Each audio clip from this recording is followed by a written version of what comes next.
Hey coin enthusiasts, welcome back to the channel. You know, sometimes the most extraordinary treasures are hiding in plain sight, perhaps even in your pocket change right now. Today, we're diving into three remarkable US nickels that might look ordinary at first glance, but could be worth thousands or even tens of thousands of dollars. These aren't ancient coins from centuries past. These are modern nickels from 1946, 1990, and 1992 that have fascinating stories and surprising value. So before you spend that nickel in your coin jar, you might want to take a closer look. It could be your ticket to a small fortune. Let's start with the 1946 Jefferson nickel.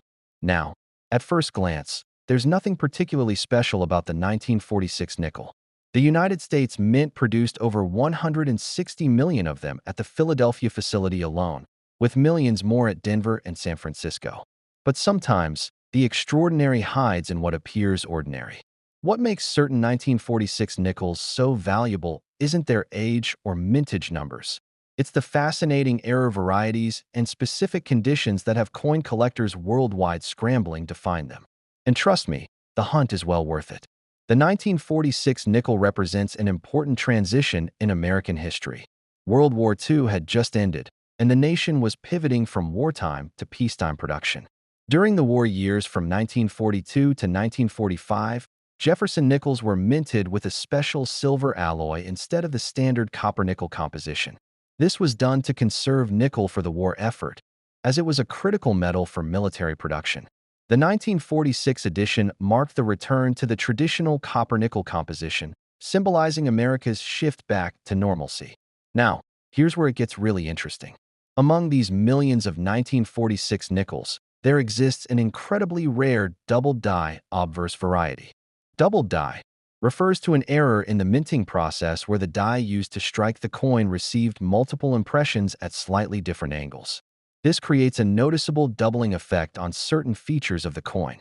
On the 1946 double die nickel, this doubling is most visible in Jefferson's profile, particularly around his eye, the word liberty, and the date. It gives Jefferson this almost ghost-like appearance, as if you're seeing double. It's subtle enough that casual observers might miss it, but distinctive enough that trained collectors immediately recognize its significance. What's truly remarkable is how few of these error coins have been discovered. Numismatic experts estimate that perhaps only a few hundred exist in all conditions combined. And coins in mint state condition? Those are exceedingly rare, maybe just a few dozen documented examples. Let me tell you about the market value, which is where this gets really exciting. A regular 1946 Jefferson nickel in circulated condition might fetch you about $1 to $2, nothing to write home about. In uncirculated condition, maybe $10 to $30 depending on the grade. But the double die variety? That's a completely different story. In 2018, a 1946 double die nickel graded MS 67 by PCGS sold at auction for an astounding $18,800. Yes, you heard that right. Nearly $19,000 for a 5-cent piece. Even in lower mint state grades, these coins regularly command $2,000 to $5,000. And here's the kicker. Even in circulated conditions, a properly authenticated 1946 double die can bring $500 to $1,500. Just imagine finding that in your grandfather's old coin collection. There's a fascinating story about one of these coins that I just have to share. Back in 2012, a construction worker in Ohio was renovating an old home built in the late 1940s. During demolition, he found a small metal box hidden in a wall cavity. Inside was a collection of coins, including what he thought was just an ordinary 1946 nickel. He almost spent it at a vending machine during his lunch break, but decided to look through the coins more carefully that evening. When he examined the nickel under better lighting, he noticed something odd about Jefferson's face. After taking it to a local coin shop, he discovered he had found one of these rare double die specimens. That nickel alone paid for his daughter's first semester of college tuition. Talk about hidden treasure. Now, if you're wondering how to identify if you have one of these valuable coins, let me walk you through the key features.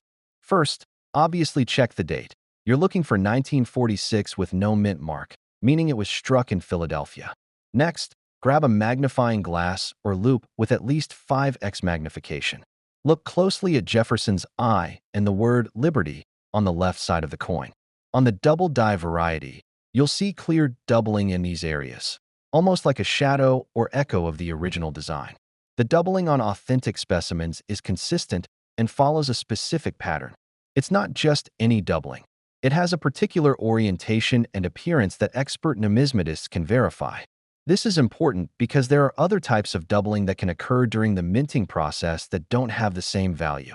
Machine doubling, for instance, can create a similar effect but is much more common and doesn't command the premium prices. The condition of these coins dramatically affects their value, perhaps even more so than with regular issues. The grading scale for coins runs from poor, P1, all the way up to perfect mint state, MS70. For the 1946 double die nickel, here's a rough breakdown of values based on condition. In circulated grades, about good to extremely fine $400 to $1,500. In about uncirculated condition, $1,800 to $3,000. In mint state MS60 to MS63, $3,000 to $6,000. In mint state MS64 to MS65, $6,000 to $10,000. In mint state MS66 and above, $10,000 to $20,000 plus. What's particularly intriguing about the 1946 double die is that new examples are still being discovered. Unlike some rare coins that have been thoroughly cataloged and accounted for, there are likely still undiscovered specimens sitting in coin jars, collections, and even in circulation. This treasure hunt aspect adds an exciting dimension to the coin's allure. There's also an interesting technical aspect to this coin that fascinates me. The double die error occurred during what numismatists call the hubbing process. This is when the master hub impresses the design onto a working hub, which then creates the dies that actually strike the coins. If the working hub shifts between impressions from the master hub, you get this doubling effect. What's remarkable is that despite quality control measures, these error dies made it into production and were used to strike thousands of coins before anyone noticed. Authentication is absolutely crucial with these valuable error coins. Unfortunately, there are counterfeit and altered examples in the market.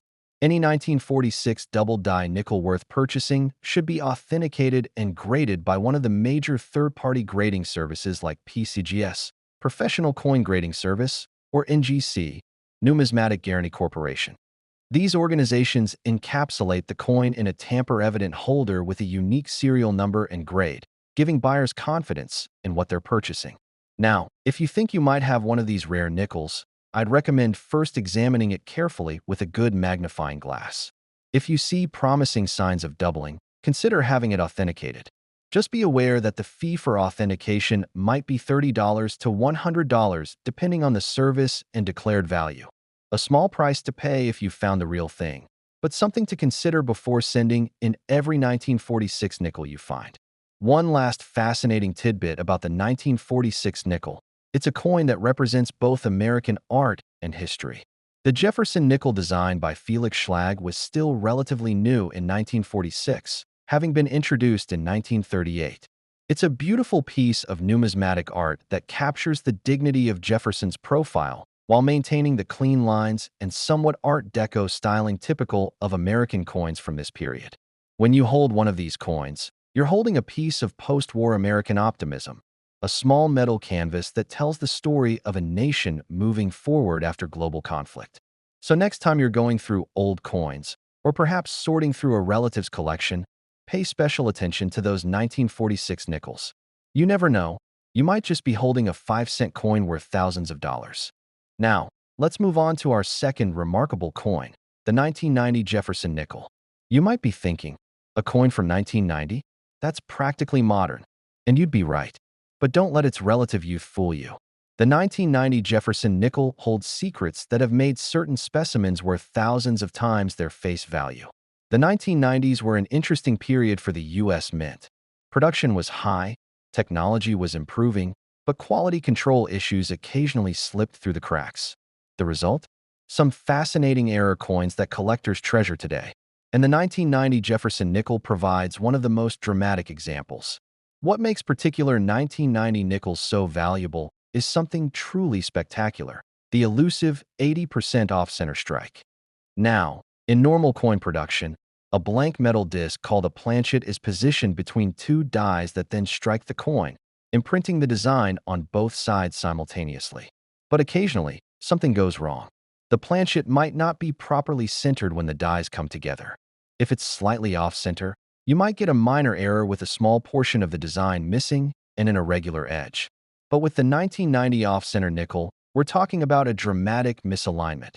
Only about 20% of the coin actually received the intended design.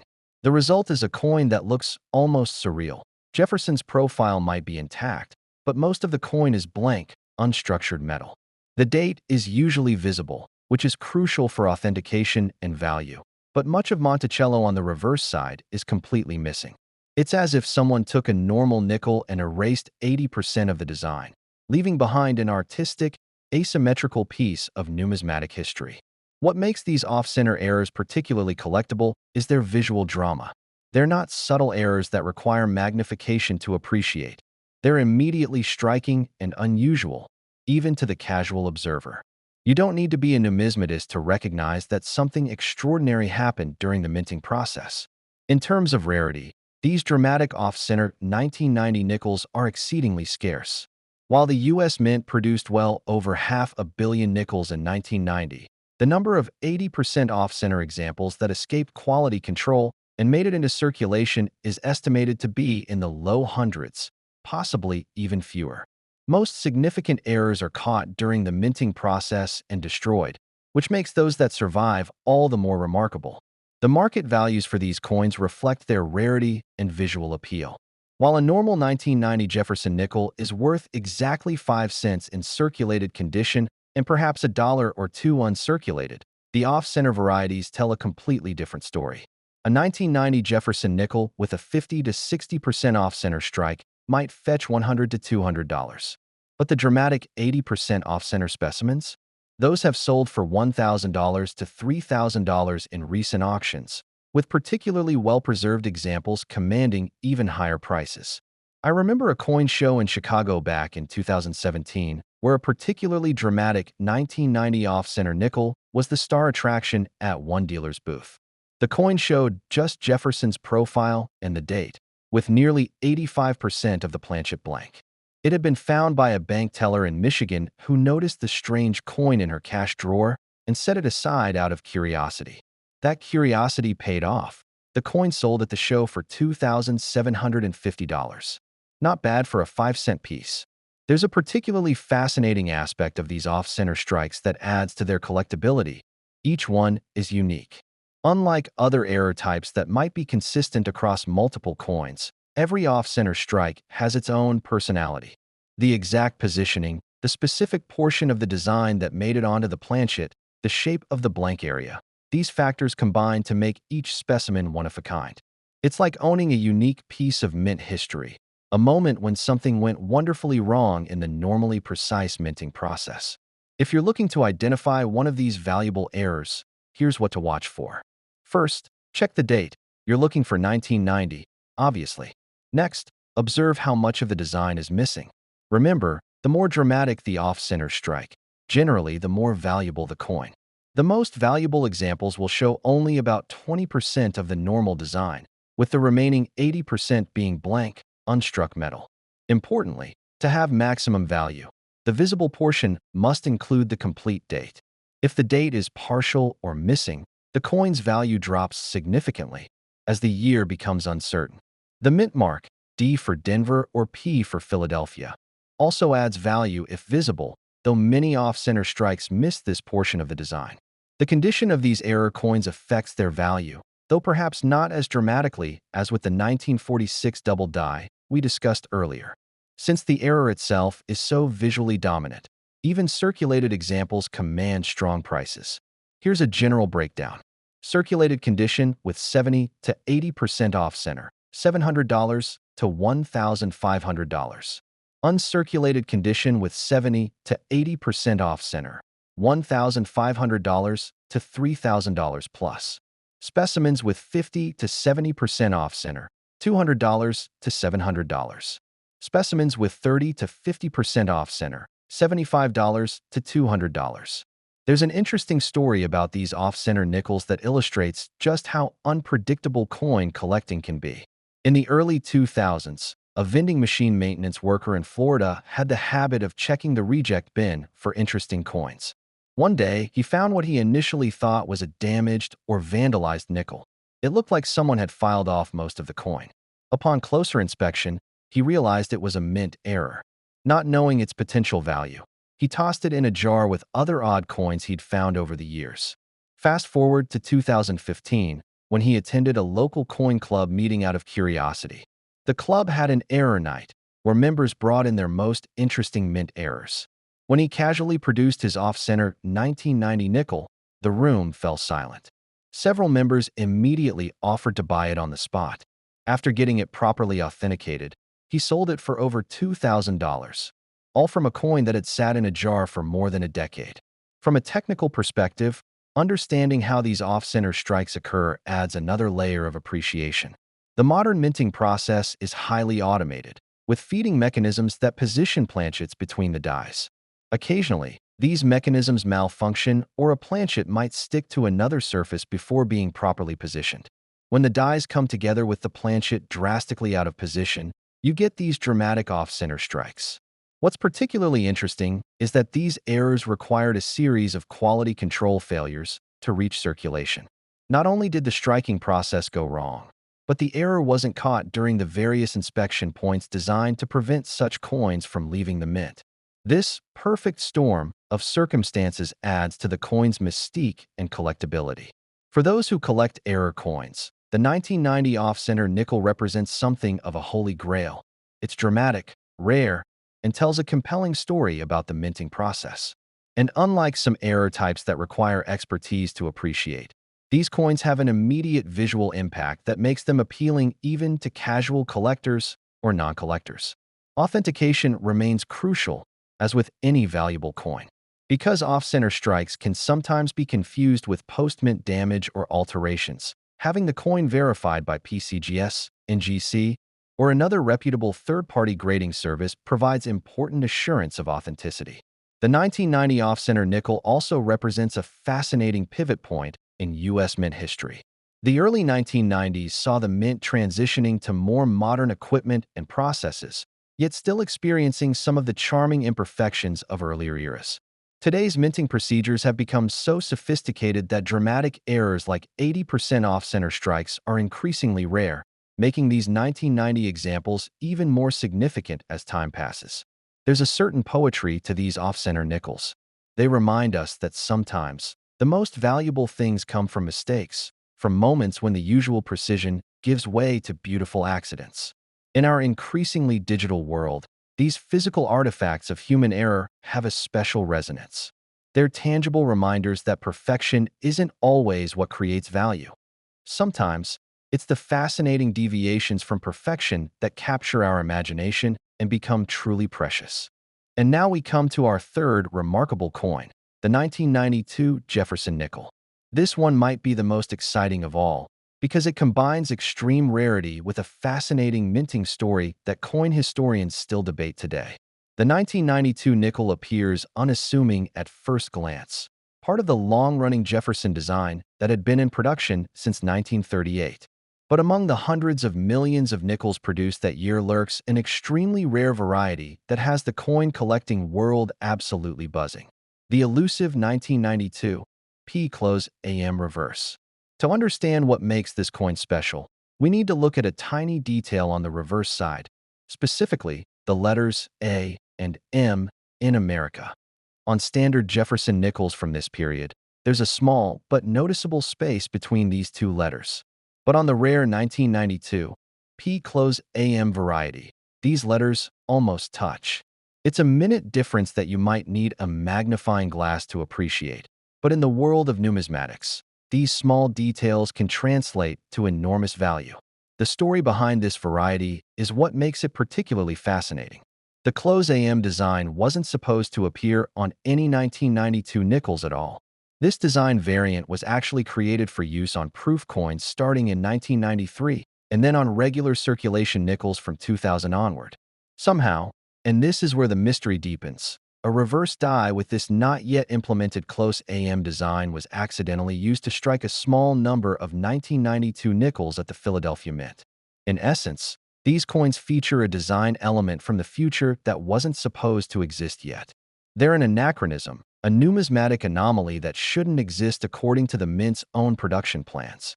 This makes them not just rare, but historically significant in documenting an unusual production error at the U.S. Mint. The rarity of these coins cannot be overstated. While the Philadelphia Mint produced over 399 million nickels in 1992, numismatic experts believe that perhaps only 200 to 500 examples of the close AM variety exist across all conditions. Many of these likely remain undiscovered, sitting in collections or circulation, their owners unaware of the treasure they possess. Now let's talk about the market value, which is where this coin's story becomes truly extraordinary. A regular 1992 Jefferson nickel is worth face value in circulated condition and perhaps $1 to $2 uncirculated. But the 1992 P-Close AM? These coins have sold for absolutely staggering amounts. In 2015, a 1992 P-Close AM nickel graded MS 67 by PCGS sold at auction for an astonishing $15,275. Even examples in more modest mint state grades regularly command $2,500 to $6,000. And here's what makes this particularly exciting for everyday collectors. Even circulated examples, if properly authenticated, can be worth $500 to $1,000. That means a coin that someone might have received as change from a vending machine could be worth hundreds of times its face value. There's a particularly fascinating discovery story associated with this coin that I love sharing. In 2006, a coin collector in Oregon was organizing his collection and decided to examine his modern nickels more closely after reading about the 1992 P-Close AM variety in a numismatic publication. Using a 10x loop, he methodically checked several rolls of 1992 nickels he had set aside years earlier simply because they were uncirculated. On his 37th coin, he spotted it, the telltale close AM feature. The coin was later graded MS 64 and sold for $4,400. Not bad for a 5-cent coin pulled from ordinary circulation. If you're hoping to identify one of these rare varieties in your own collection, here's what to look for. First, ensure you have a 1992 nickel with a P Mint mark, indicating it was struck in Philadelphia. Then, using at least 5x magnification, examine the reverse side. Focus on the word America at the bottom of the coin. On the standard variety, there's a clear space between the A and M. You could draw a line between them. On the rare close AM variety, these letters nearly touch. The serifs at the bottom of these letters appear almost connected. Another key identifier, on the close AM variety, the designer's initials, FS, for Felix Schlag, appear more distinct and clearly defined than on regular issues. This is a secondary diagnostic feature that experts use to confirm identification. The condition of these coins dramatically affects their value, as you might expect. Circulated examples, VF to AU $500 to $1,200. Mint state MS, 60 to MS, 63, $2,000 to $4,000. Mint state MS, 64 to MS, 65, for $1,000 to $8,000. Mint state MS, 66 and above, $8,000 to $15,000 plus. What makes the 1992 P-Close AM nickel particularly intriguing from a collector's perspective is the treasure hunt aspect. Unlike some rare coins that were recognized as special from the moment of issue, like certain commemoratives or limited mintages, these coins entered circulation unnoticed. They weren't set aside or preserved in any special way. This means that even today, decades later, undiscovered specimens likely remain in circulation or in unsorted collections. From a technical standpoint, the close AM variety represents what numismatists call a transitional error. This occurs when design elements intended for a future year's production accidentally appear on current year coins. These errors are particularly valued because they document specific moments in the evolution of a coin's design and the occasional hiccups in the mint's production processes. The story of how these coins were discovered adds another fascinating layer. The variety wasn't even known to exist until around 2004, when a collector examining coins under magnification noticed the unusual characteristic. This was a full 12 years after the coins were minted. It's a powerful reminder that even in our modern era, new numismatic discoveries are still possible. Authentication is absolutely crucial with these coins, perhaps even more so than with our previous examples. Because the identifying characteristic is so subtle, there have been unfortunate cases of misidentification and even deliberate alteration. Any 1992 P-close AM nickel worth purchasing should be authenticated by PCGS, NGC, or another reputable third-party grading service. What makes this story particularly compelling is how it demonstrates the ever-evolving nature of numismatics. This isn't an ancient coin whose history has been thoroughly documented for centuries. It's a modern discovery that continues to unfold. New examples are still being found. Research continues into exactly how these die varieties occurred, and the market is still determining their true long-term value. The 1992 P-close AM nickel also represents something of a last hurrah for significant die varieties in U.S. coinage. As the mint's production processes became increasingly computerized and automated through the 1990s and beyond, the charming varieties and errors that collectors treasure became increasingly rare. Modern quality control is simply too good to allow many significant errors to escape. For those of us who love the thrill of the hunt in coin collecting, these 1992 nickels represent perhaps the ultimate modern treasure.